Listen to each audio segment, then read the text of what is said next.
In this episode, I sit down with my friend Rhonda. She shares with us how her and her husband have implemented the infinite banking concept into their aviation business. I had fun. Hope you enjoy listening. Thank you. Welcome to the Banking with Life podcast. I'm your host, James Neathery. And listen, I'm always excited to have guests in the studio. And I'm especially excited today because my friend Rhonda is here from Arizona. She and her husband drove from Arizona to Texas to get some airplane parts because they're in the airplane business. Quite the story, quite the entrepreneurs. But I'll let her talk about her. Thanks for coming in, Rhonda. You're welcome. Thank you for having me. Listen, this was impromptu. I mean, you called the office that you were here. Why didn't you This morning I called because I didn't know if we were going to make it here to see you, and the day worked out, and then I was worried that you wouldn't have time. So then I called in, was hoping for a long shot of being able to meet you or, meet the team at least, and was pleasantly surprised. So here we are. I rearranged my schedule for you, ma'am. Thank you. And Jules isn't here, so most of the team is here. And then while she was here and her husband, I'm like, well, you want to do a podcast? And I'm honored. Thank you. Well, that's awesome. So listen, you've been a client for somewhere around about a year-ish or so. But I want, how did you even get here? How did you get exposed to the idea of the infinite banking concept? And we kind of shared that journey because you've had quite the journey. We've had several phone calls, and I won't get into all the details, but I was very proud of you on several of the phone calls. The content, which, we'll catch up sometime live and in person. Sounds good. So, being in aviation, we have an aviation maintenance business, and then we've started a separate business, which is aircraft rental. And so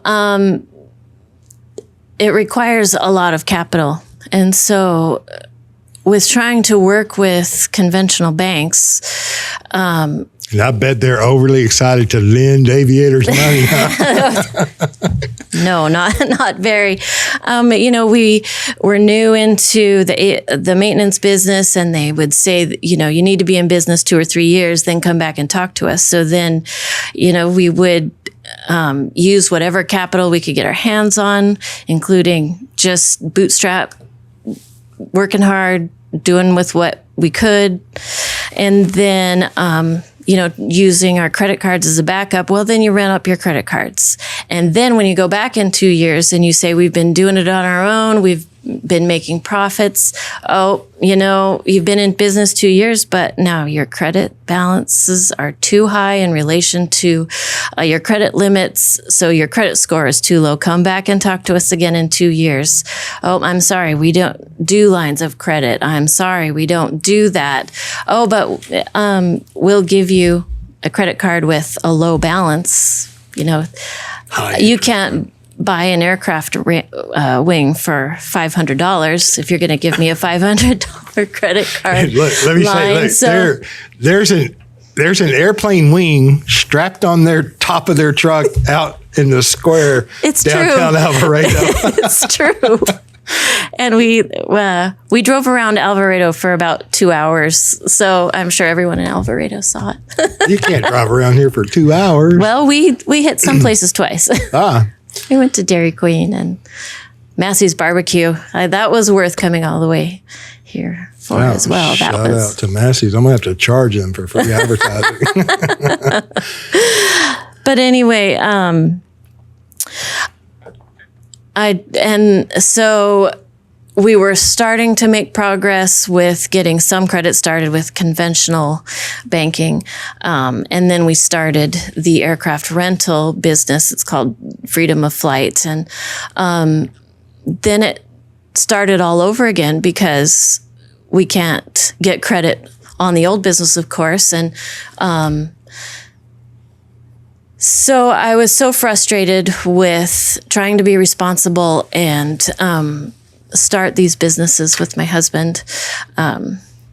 He's my hero. Great guy. Yes. Aircraft mechanic. How many years? Oh, goodness.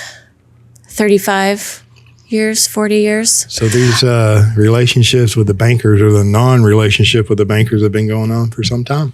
Yes. And so I just started searching the internet and YouTube, searching for a way to just get capital for businesses that were up and running. And then I came across Banking with Life, and I started researching because it started to make sense in so many different ways. I tend to be a person that has to get 5 uses out of something, just about anything. And I kept going round and round and learning and asking myself questions and researching what made sense. And,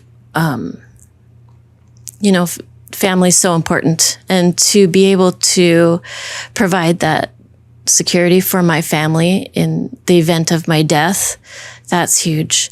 But to also be able to accumulate cash value at the same time as a part of the same life insurance policy, amazing. And earned interest or a dividend is my understanding. I've only been doing this for, as we mentioned, a year in August. So I'm not claiming to understand all about how it works, but I understand that there's a dividend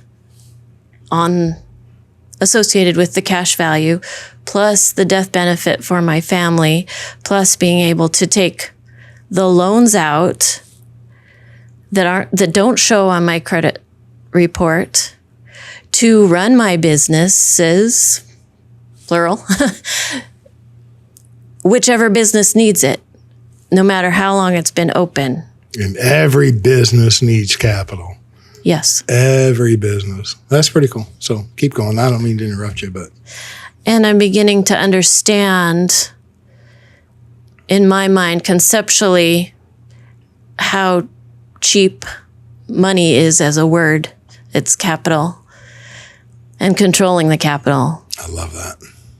And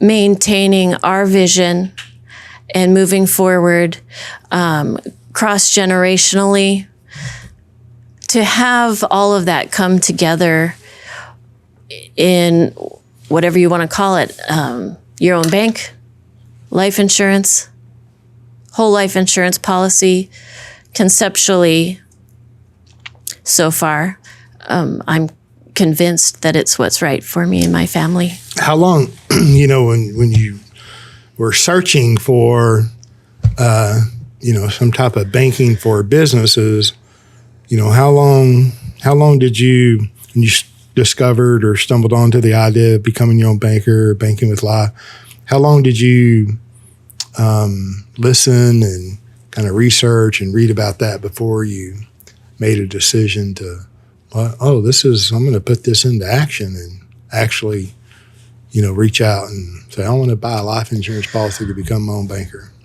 An idea? I would think maybe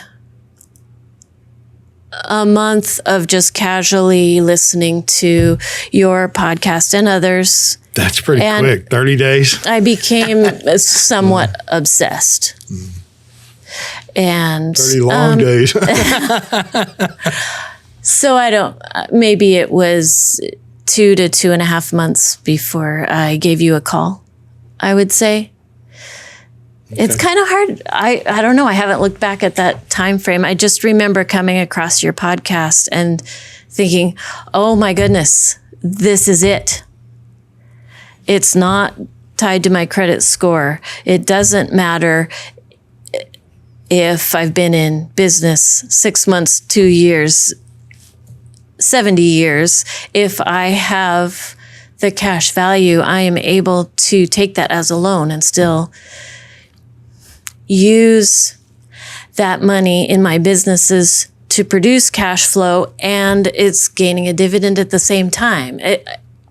How can, as long as I am responsible and continue doing what I'm supposed to do with policies and loan repayments, the guarantees are there.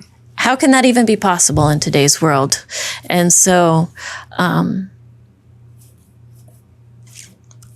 I don't understand how so many people can be bad-mouthing the system, and I don't claim to know everything. All I'm saying is, so far, to me, in vetting the process and in being involved in the process, everything has gone better than I thought it would. Really? Better. I love that. And so, again, I'm new to it. I'm not saying I know it all and that I'm headed off into the sunset. I'm just saying... You're too young for that. I'm just saying that it's worked exactly the way that, number one, you said it would, the way that I anticipated that it would, and with the guarantees in place. If things went badly, they would have gone exponentially worse if I didn't have these policies in place, as far as I'm able to understand it. Yeah. Which I appreciate that. I mean, you don't feel the need to be a life insurance expert, do you? Oh, absolutely not. Right. And so, and I'm saying that for a reason, that we can go right down the rabbit hole and details and things. But earlier, you're kind of hesitant when you use the word interest and then the dividend, which is perfectly fine. So the cash value does have an interest rate as a basis of values. The guaranteed cash value grows every year, period, on a guaranteed basis. And it will grow to meet the face amount at age 121, period. And then a lot of, on social media, you hear 4% guaranteed interest rate or this guaranteed interest rate. And we've talked ad nauseum about that on the podcast. But so we can all calculate an internal rate of return. So the accumulation of a life insurance policy comes from two components: the increasing cash values on a guaranteed basis and the non-guaranteed dividend, which is paid at the end of the year. Those combined, right, we can calculate an internal rate of return. And with an internal rate of return calculation, then you can compare life insurance to any asset class, real estate portfolio, bond portfolio. And I'm just saying all that to say this, that you weren't like overly, completely confident. It's like, well, and I understand that here we're on a podcast and you don't want to be put on the spot, and I don't want to put you on the spot. You see your cash values increasing every day. I'm somewhat obsessed. I think that might be the second time I said that. I'm starting to believe it then.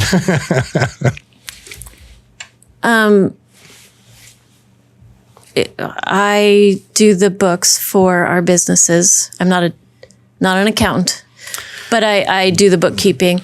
And so it used to be, out of necessity, I would check my bank account balances daily. To track for the bookkeeping purposes and to run our businesses accordingly. And now I start with my life insurance. Listen, I'm tracking, and being that I finished out my first year on my first policy, to track each of those numbers, I do have a spreadsheet. It's perfect. And to see, I do track daily how much my cash value increases. And it's very exciting. Like, I thought that it would. 24 hours a day. Go ahead. You thought I anticipated that my cash value increase per day could potentially double from year 1 to year 2. Did I say that right? No, there's no right or wrong. It more than doubled. What? You mean the cash value is increasing at a faster rate in year 2 than it did in year 1? Yes. Now, and she's being kind, like, oh, I'm not a CPA. And you know what? I'm not either. I'm not a CPA. We're not giving tax advice or investment advice or anything. I'm talking to an entrepreneur that's very successful.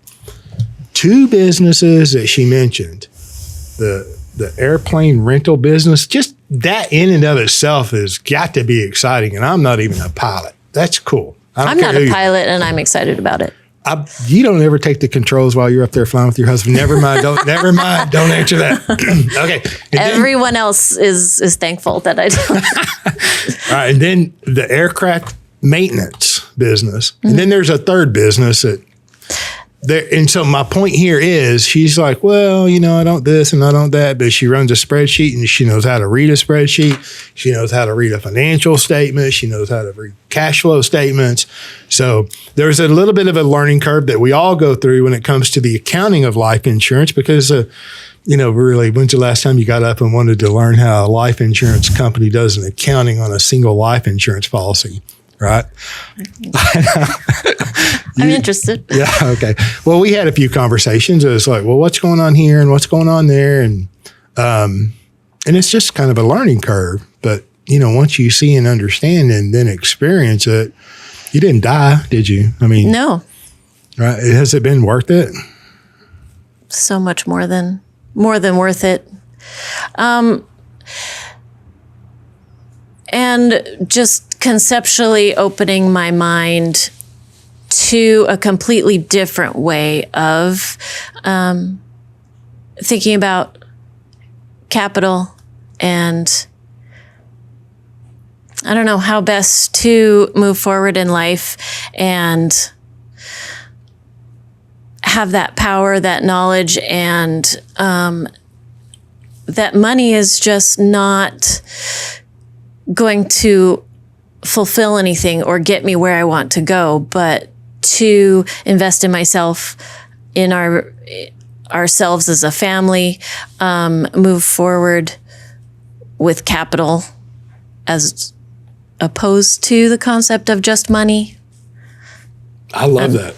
And you said earlier too, the family. It's in my humble opinion, in my experience, that life insurance is an altruistic idea and concept, right?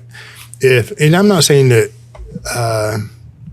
people that don't have family are not altruistic. I'm not saying that. But if you don't care for someone, then life insurance is really never going to come up in your mind, right?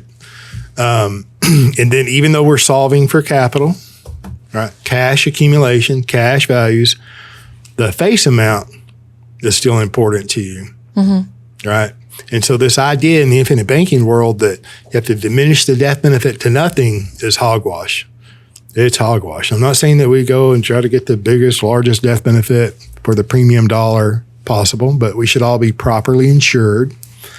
And once we get beyond, or once we achieve that, being properly insured, it's all about capital accumulation.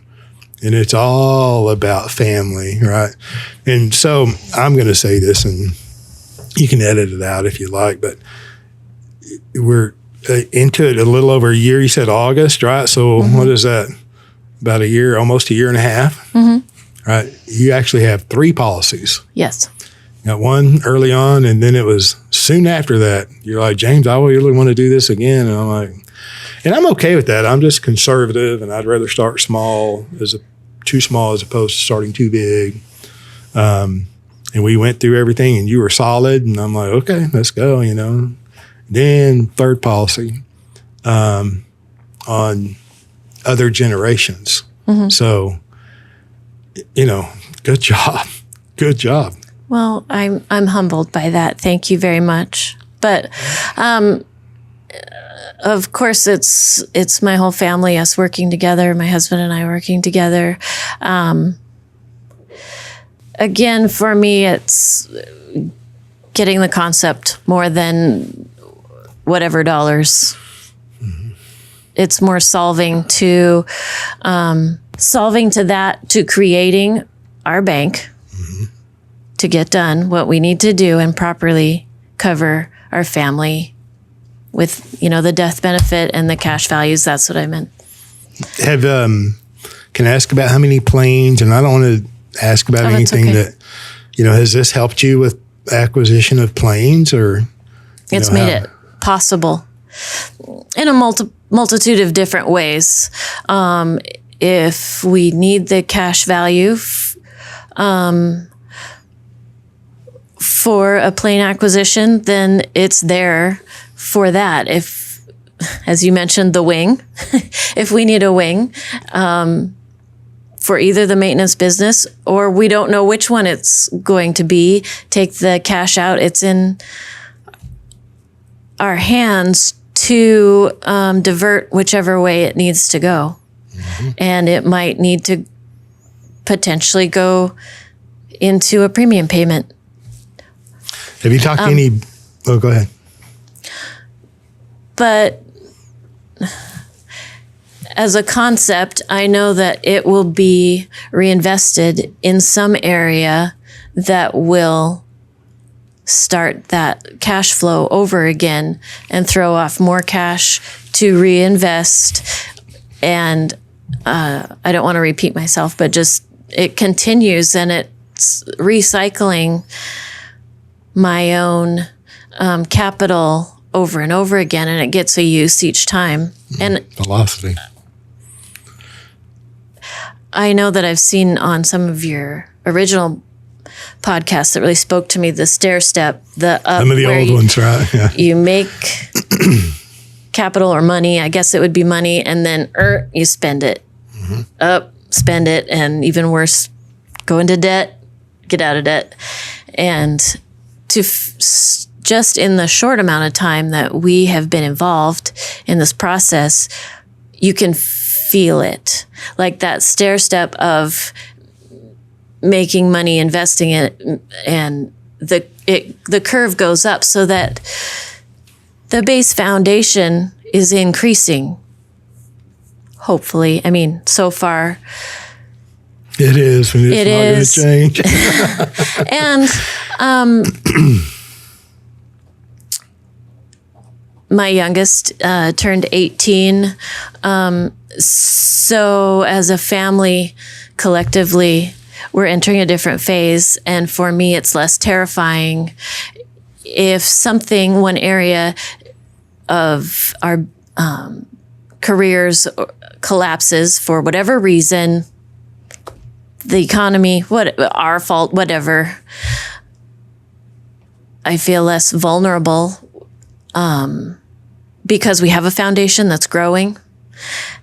And even if it did, what I'm leading to is even if it did fall apart, I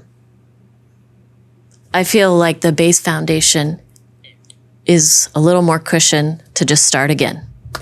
Yeah. A little less vulnerability, a little less fear, and to just go out there, give it a shot. It's working. If it doesn't, try again. So the fear or the vulnerability is waning and diminishing, and the confidence is increasing. Mm-hmm. That sounds like the correct direction to me. And this is one point in life, and it will always change. There will be setbacks. I'm old enough to realize that sometimes those setbacks are debilitating. Mm. I feel like the net is a little bit more cushioned, and that a little bit braver every time that things go badly. I know that I can start again, and this provides a lot better foundation to build on. I agree. I personally believe everything is cyclical in this life. Good times follow bad times follow good times. Thank you. That's what I was trying to get at. I just am not as articulate. You're very articulate. You're very hard on yourself. You're too hard on yourself. Smart lady. But then you mentioned your youngest child. Mm-hmm. Fixing to go off to college or whatever. That's a whole other chapter. Yeah. She's in trade school. Okay. And doing great. And I've going to be an empty Have a nester son for that's long? also in aviation, and Are they all going to come circle back to the family business, do you think, sometime? well, again, life is long. We don't anticipate that in the short term, and I'm just proud of my kids. Sure. They're each going their own direction. As I mentioned, my son is in aviation. He's a cameraman for, the word is escaping me right now, but aerial photography. So a little bit different branch. If they want to be a part of the business, that's great. If they don't, they've each got their own areas that they excel in.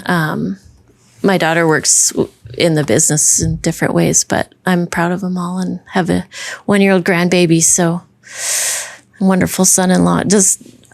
I'm proud of my family. Yeah, sure. That's cool. We've had hard times, but That's what makes you who you are, right? Part of what makes you who you are. Good times, bad times. That's right. You mentioned aerial photography. I've got a side note. It's aerial surveys, but yeah. Aerial surveys. It involves aerial photography, so yeah. Nelson was in the Army Air National Guard. And one of the second thing he financed that I'm aware of from his 1959 State Farm policy was a camera that was being sold as Army surplus. Oh, wow. And it was rather expensive. You could buy a used car, pre-owned car today for what that cost back then. Really? He said, hold on, right down to the State Farm office and got him a loan check. And second thing he financed was, a camera. Mm-hmm. So pretty interesting. Yep. Well, that's very cool. So you're talking about velocity and using money. And, earlier, because we sat down and visited, she didn't drive out here just to come on a podcast. We were talking about other things. I'm like, while you're here, Andrew, the AV ninja, loves people live in the studio. And so you're gracious to sit down. Thank you very much. I really appreciate it. You, the way you said it, I think was along the lines of, you rather enjoy getting more than one use out of a dollar. I can't believe it. It's a thing. I didn't think it was possible. Yeah, but after experiencing it, it's very possible. And so, and I don't want to put numbers out there, but would it be a safe assumption to say or to assume that you have a couple of planes in the air in your rental business? We do have so that's a two revenue. at this point. This business is fairly young. This has been only about a year that we started with the first plane. So yes, 2 at this point in time out of Tucson. Alpha Air does a flight school out of Tucson. And so they're great people. Here we are in Alvarado, Texas. You're driving back parts, aircraft, which I think is the coolest thing ever. It's kind of funny. The ratchet straps. I'm asking her husband, what did y'all get, a flatbed? What did you? No, it's out there strapped on the truck. And I'm looking out, and sure enough, there's an airplane wing strapped on the top of their truck at school.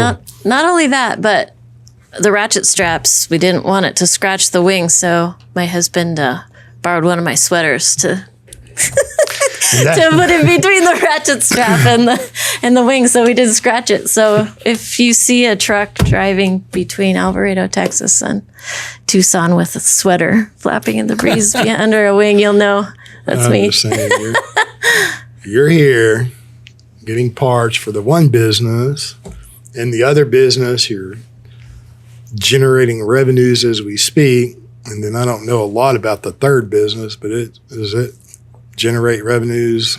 I don't want to say autopilot or anything like that, but no pun intended. Right. No, really pun intended. So I don't know if I can use business names. I'm a vendor for my area. So I have a truck and trailer, the same truck, but one weekend it's hauling parts, the next weekend it's hauling tortillas and chips. Yes. Isn't that the definition of an entrepreneur right there? In action, yes. And then, I'll let someone else say it. Oh, wait, there's another whole business that you've laid the foundation, put it into action. It's like you're doing exactly what Nelson encouraged us all to do. We should all, be in business, whatever that business is, and then you should finance that business. So there you are. There y'all are. 3 businesses, and now you're ramping up a 4th business to finance those businesses. I mean, oh my gosh, how cool is that if you just think that through? And after attempting to run businesses, it feels similar to starting a business. I'm not saying it's exactly the same. I don't know. If you're looking at spreadsheets every day, it's a business. It feels very similar. Yeah. And my oldest daughter, again, has a family, is starting a family. And so as soon as I knew that I could meet all of you here today, I texted her and I said, so do you have any questions? Like, this is your chance. And she said, so if we want to buy a house with a loan, can you ask him if that's possible? I said, oh, sweetheart. You could handle that one, huh? Yeah, I said, the cash values are there. We don't have to ask anyone. And I mean, there are things we'll discuss within our family about that. I said, this is what's potentially available. We can talk about numbers, but I said, no, we don't have to ask him for that. We don't have to ask anybody for that, except for make the request at the right time, according to what we decide in the cash values that are available. I love that. So, I mean, you're going to have a family discussion anyway if you go borrow money, right? Mm-hmm. What automobile, it doesn't matter, vacation, education, you're going to borrow money. You're typically going to have, outside of a credit card, once you have the conversation of getting a credit card in force, if you're going to go down and make a loan, request a loan from a third-party lender, you're going to have that discussion within your family. Mm-hmm. So would you rather have that discussion, going down here and jumping through their hoops? What are you willing to do? What are you not willing to do? Making me sweat, right? Just to have a conversation with your family. It's like, we're going to do this, and then we're deciding, not telling each other, but we're going to do that. You're deciding to do this, and then you're deciding how to pay it back. On whose terms? Your terms. That's like, what's that worth? What is that worth? And here we're in a year into it, and I know your confidence has come up.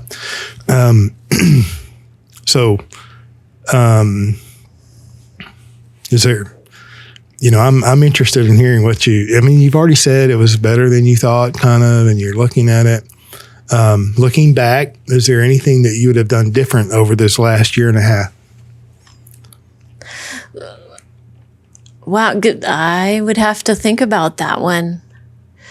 Not that I can think of right now, just because, again, I just dug my claws into this concept so deeply. I tend to be more of a timid person, but when I did everything I could to understand the information that I had at each stage, I went all in with what I could, and I don't regret that at this date in time. I can't imagine how I would regret it in the short amount of time that it was communicated to me that the cash value would increase to a point to where I have access to the capital that I put in. I don't even understand how that could be a loss. And it's guaranteed. I don't see at this point of time how I would regret that. I am able to use the capital. I can use the capital to make more capital to run through my bank. I don't understand how that could be a bad thing. She says timid. I say gracious. She's gracious. Timid, running 3 businesses, starting a 4th. And I hear you say all the time, I wish I would have started the first policy. Of course, I wish I would have started a bigger first policy. It's kind of a repeat of so many things that guests have said and you have said in many other podcasts about you wish you would have started. Yes. But I did everything I could and went on to stretch myself and do what we could and stretch a little bit beyond. And so far, very happy. I love that. I'm going to say this. We'll cut it out too. And I'm not going to mention any names, but I know that we had a phone call one time several months ago, and she's being gracious, sitting down with a financial advisor, unnamed, no names. And the financial advisor is telling you, you can't do this. So he thought you should do something different than buy whole life insurance. And you were explaining to him in some detail that what you were planning on doing with those cash values and that capital, and that your policy, and yes, there'd be a loan interest rate. We're not dodging that at all. But those cash values would continue to increase even though you had outstanding loans. And he was pretty adamant that that was not happening. And like I said, I'll cut this out if you wish. But so he's sitting there telling you one thing that is not true. And you know it not to be true because you're experiencing it, going online, watching the cash values go up every day. Right. And so that's gracious, in my opinion, that you listen to him and you just said thank you. But what's thanks, new? But no thanks. That's what I said. What's new in the financial world when the financial guru is telling you something that you know is not right, and then cannot, go outside of their narrative? I bet he didn't ask you for a copy of the book, did he? No. He did say he researched you, though. Oh, perfect. You didn't let him assassinate my character, did you? No. It's okay. I said, are you sure you don't want to give him a call? No, I didn't say that. He was trying to convince me that, and you alluded to it, that if I took loans out of my cash value, that I would not be earning a dividend on the full amount. Did I say that correctly? Yep. Mm-hmm. And I basically said, I'm sorry, sir, but that is not the case. And he insisted that it was the case. And it is not worth the energy to go back and forth with someone that has been in this, not this business, not the whole life business, the buy term and invest the rest business. So I wasn't going to go back and forth. She just went in there to check the computer the next day and watch the cash values That's go right. up. Full understanding that the interest is also notching up, and that's okay. With me, conceptually, that dividend is growing. The interest is growing over here, but on the loan, I am running my businesses that have the potential of making more of a return. I can pay that loan off, and those dividends remain intact. I'm beginning to be able to see them as separate, but I'm fully aware. Interest is outflows. Dividends are inflows. Yes, but they can both be going at the same time. The fact is, I can pay off the loans and still use the assets, the parts, the whatever I need for my businesses. They're going at the same time, and it's worth it to me. And in the short amount of time that I've been using this system, it's been working. Because it works. And then it's like all of those businesses that are generating cash flows need capital. And now you're just slowly, and I don't know how far along you are down the road, of cutting the third-party lender out. They were going to get paid. There's interest there, period. Mm-hmm. Period. Interest is, right, in the free world. Okay. So if you pay interest to the life insurance company, but you're the owner of that company because it's a mutual company, you are directly supporting the profitability of that life insurance company, which therefore indirectly supports the profitability of your policy. And we don't even have to get above third grade math to, understand that. And like, I'm okay with that if I'm a capitalist and I need capital. And I know that I'm going to pay interest when I use somebody else's money, somebody else's capital, because cash values never leave the policy. I'm collateralizing that. I'm using the life insurance company's capital. Okay. I want them to be profitable. Okay. And I'm very excited to launch into what I feel like is the next phase of my bank, which is, as each of my policies rotates into its second year, being fully funded, I want to explore that option of, okay, I will take out a loan of a specific amount that will fund the businesses that I have, have my own line of credit that I gave myself. Sure. Again, I'm not an accountant, so I'll need to figure out how that works. I'm hoping to charge my businesses interest on my own money, if that works that way, so that I will have a line of credit to myself in each of these businesses as is appropriate, and charge those businesses interest to, again, I use the word lob it into the hopper of loan payments, premiums. Lob into the hopper. I love it.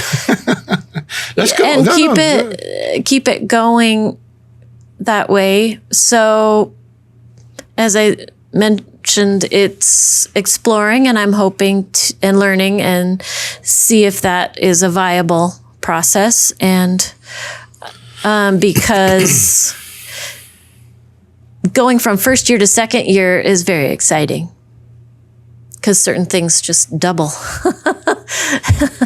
And seeing that it works. So I'm excited to explore that, to have a monthly inflow that's more consistent, which will be returned to me. That's a plan, and see how that works. That's why one reason I like live events is, you get 100 people in the room and they have 150 different great ideas.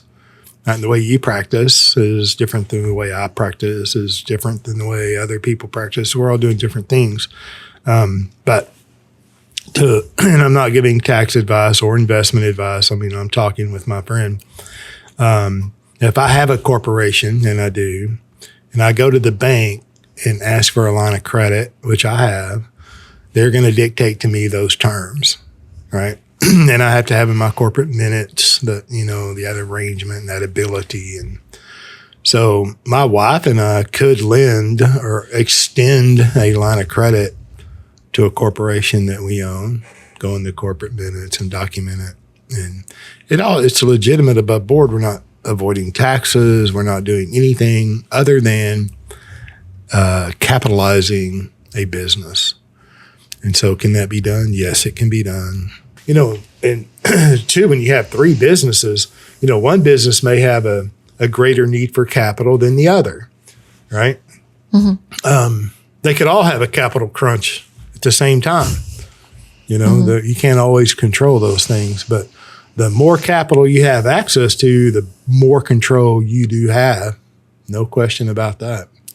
And at the end of the day, when you have to play the banker's games, when you've got to cough up 2 years of tax returns or pro forma, whatever they may be, all your financials signed off by the CPA, and their signature generally is right above that disclosure that says, I relied upon the client for all this information. I'm not guaranteeing any of it. Mm-hmm. All right. All these games that we have to play in the financial world. This this game I'm playing of becoming my own banker, right? It's like, I'd much rather play this game on my own terms and mine, my wife, and, I'd rather control that. The game is much funner, since I we agree. got to play them anyway. Yeah. Yep. Cool. Well, what else? Do you have anything else you'd like to cover? Just thank you so much. No, thank you. And you're welcome. I really appreciate it. I appreciate you. And I appreciate you sitting down here off the cuff, showed up delivering a wing, right? I'm like, you want to sit down and podcast? It's an honor. Oh, for me. I told my husband, because Jake brought us, I said, can I please see the set? I said, it's like being on the set of your favorite TV show. It's the real thing. I just couldn't believe it. So it's surreal. And thank you very much. I appreciate it. Thank you, Rhonda. I appreciate you. All right. Thanks for listening. I had fun. Hope you enjoyed. All right. Until next time.